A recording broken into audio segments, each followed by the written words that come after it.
Hey! This morning I want to chat with you about, is present parenting hard work? If you feel like your conscious parenting journey is hard work, then this is the space for you. So come and join in, ask any questions below.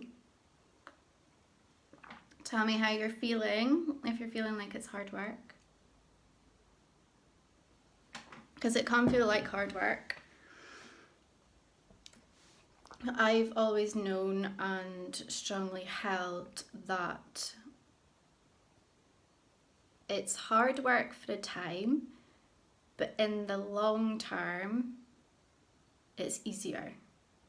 And that's where I go with any of my decision making about anything in life. So when we initially become aware and awake to present parenting, conscious parenting, whatever you want to call it, then it can feel like really hard work because we can feel so alone. Everyone around us is thinking that we're going crazy. We feel like we're going crazy because we suddenly woke up to this new way of seeing life, new way of seeing children, new way of viewing parenting. And it can feel incredibly lonely at times. And then we begin to question and doubt ourselves more. And that's why it becomes hard work, because we are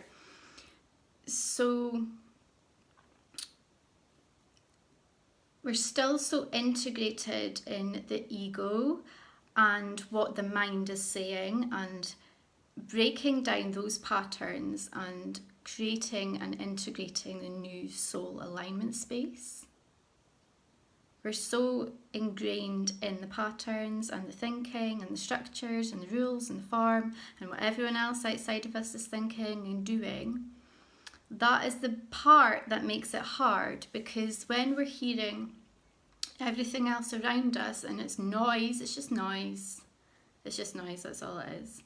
But it can become then difficult to hear and feel into our own soul's presence and then move from that space.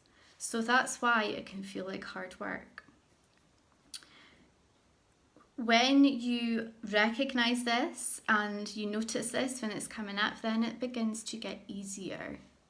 And the thing is as well, when we feel like, when you feel like it's getting to be hard work and you want someone else outside of you to change their emotions, their actions, their behaviours, i.e.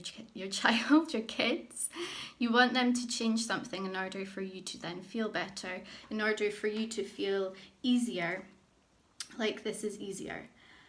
When we have that expectation, then it becomes hard work, because they are always in their soul space. They're always aligned with that soul space, because when we're born as a little baby, is what I say all the time, you'll never hear me saying this enough, when we're born as a little baby, we come into the world, we're pure soul. We don't have any of the conditioning yet, any of the programming that has been put into our brain. That's why they're just like a light when they come out and everyone in the room's crying, because it's that soul to soul recognition. And it lights you up, and it's overwhelming sometimes because the amount of love that they bring. Because soul, source, it's all unconditional, pure love. It's not conditional love. It's not the kind of love that's like, you do this or you be like this and then I give you my love, or you can receive my love only if you do this. Unconditional love is, you be like that and that's completely okay. I'm fine with it. Even if it's something that you feel that you don't agree with, or whatever the case is. And this does not mean that you then go into permissive mode, because a lot of people feel like, okay, well, if I'm saying that they're okay doing whatever they want, then that means I'm letting them get away with everything. No, it's not. It's not that you're letting them get away with stuff. It's that you're moving out of the duality space of the mind and you are integrating and embodying your soul. That's the difference. It's a completely different paradigm shift. It's a different way of living. So you're not swinging from one side to the other side of your ego. You are moving away from that entirely. And at the same time, we're not ignoring that space, we're not bypassing those feelings, we're allowing that to still be there, but knowing that that is not us. it's not us at our core. And that is where children do not operate from their ego, they operate from soul space. So they come into the world and they're all just pure light and love, and then we begin to then program them so that if we put ourselves in that situation, so when you were a baby, you came into the world like this, and then you began to get programmed into your brain. And we then believe that we are the personality, we believe we are the I like it, I don't like it, I'm this kind of person, I like these things, I don't like these things, I like these kind of people, I don't hang around with those kind of people, blah, blah, blah, blah. That's all the ego, mind, personality. And I'm not saying that that stuff is bad, that's just what that is. But when we derive our very sense of self as the ego personality, that's where we begin to feel like things are getting difficult and things are getting hard, because children never operate from that space, they will never operate from the soul space.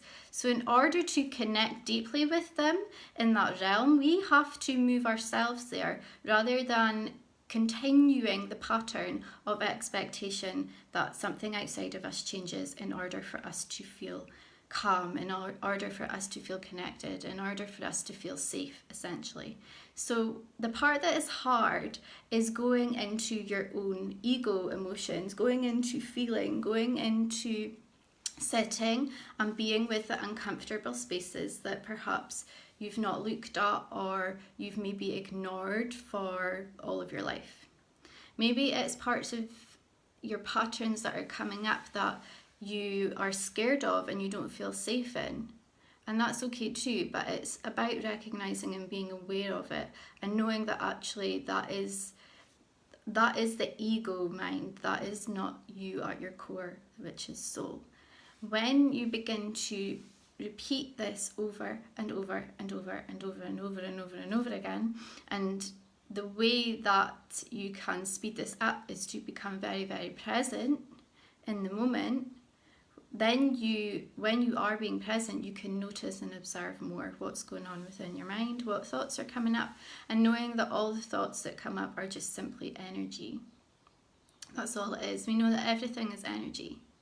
So every thought that comes in through your mind is just an energy. So you can choose then to hold on to that thought, to let go of that thought, to notice that thought and not do anything about it, to give that thought love, to challenge that thought, whatever you want. The easiest way to do this is just to notice. It's just to see and look and observe what's going on in your mind. And then move back into the soul space of peace, grounded feeling.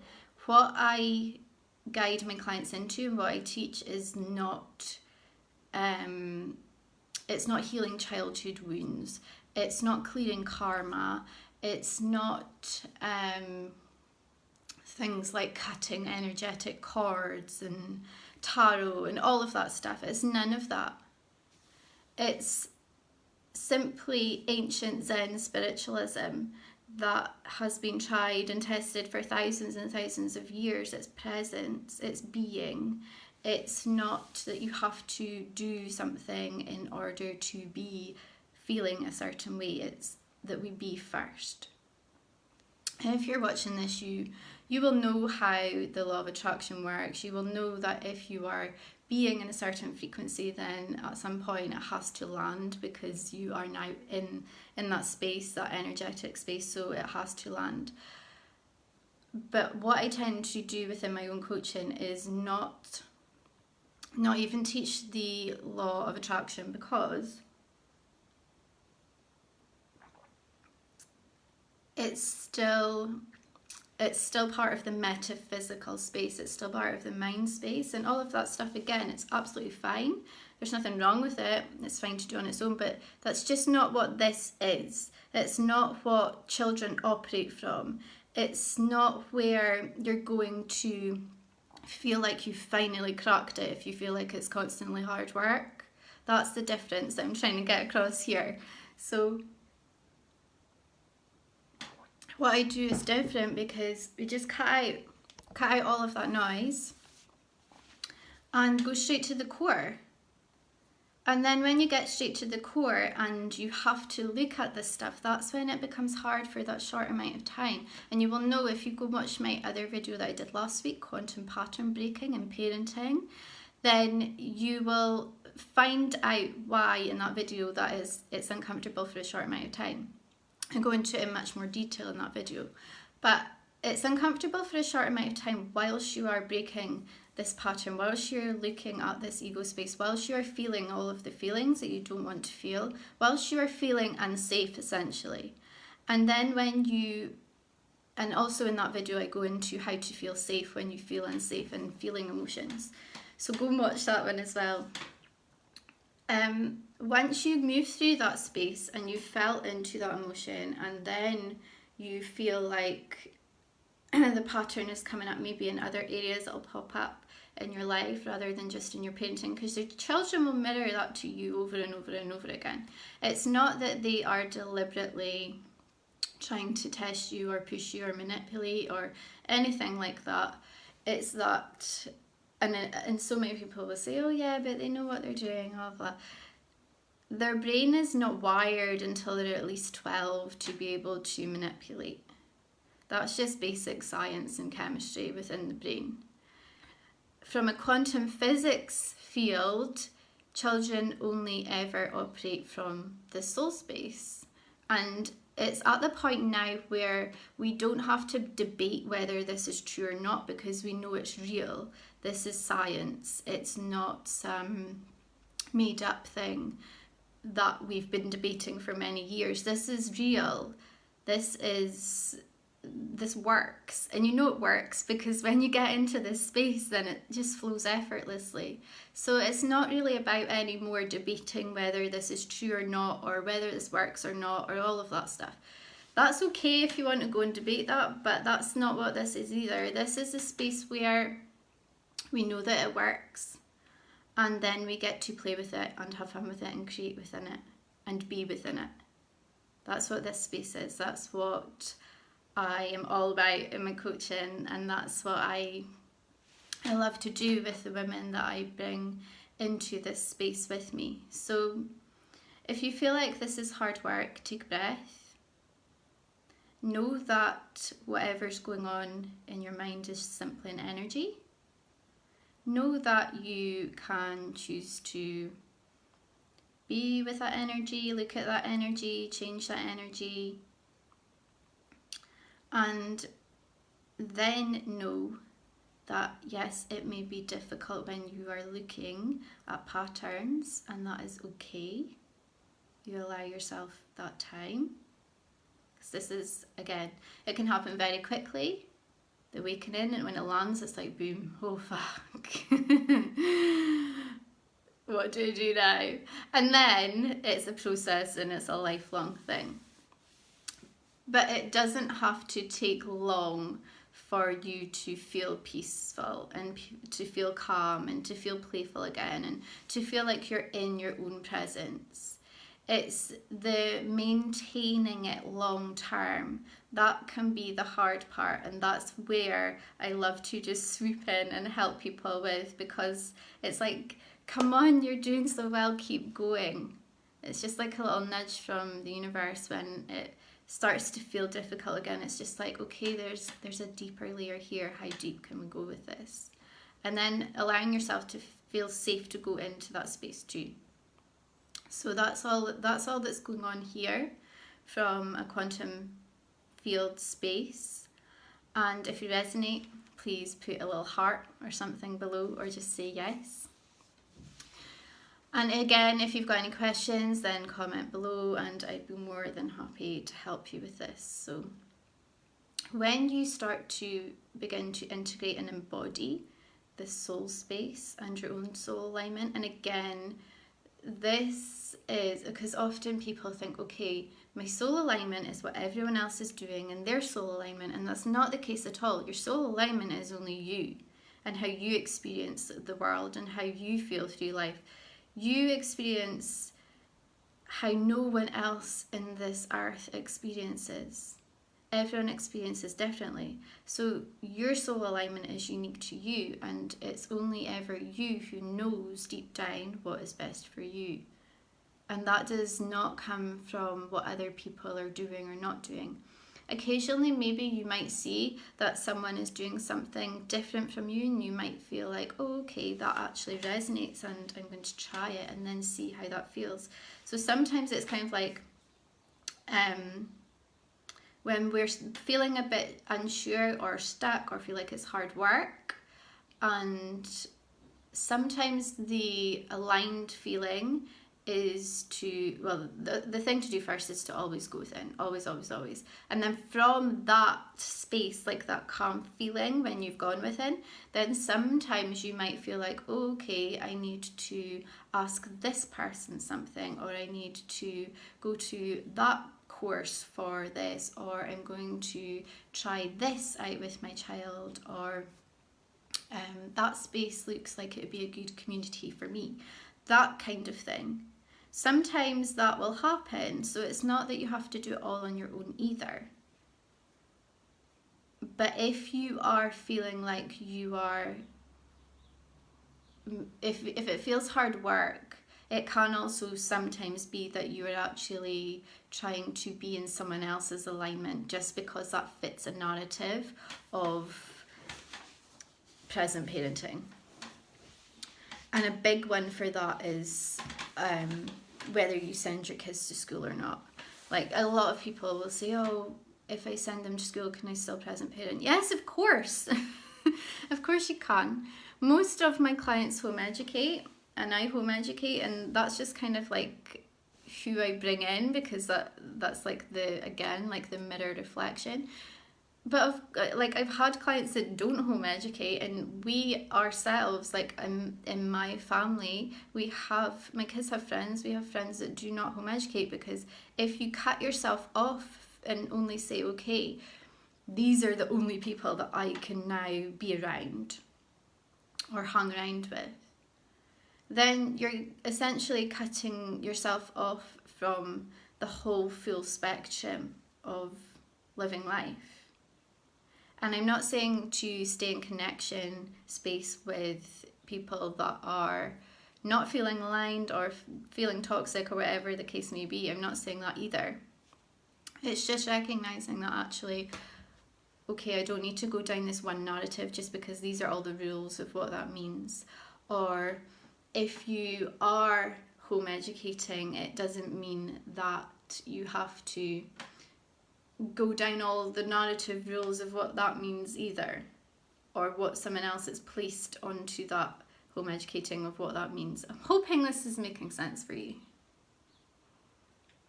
You know what I'm talking about. There'll be something that you're like, oh yeah, I've been doing that, and and I know it just doesn't feel good for us.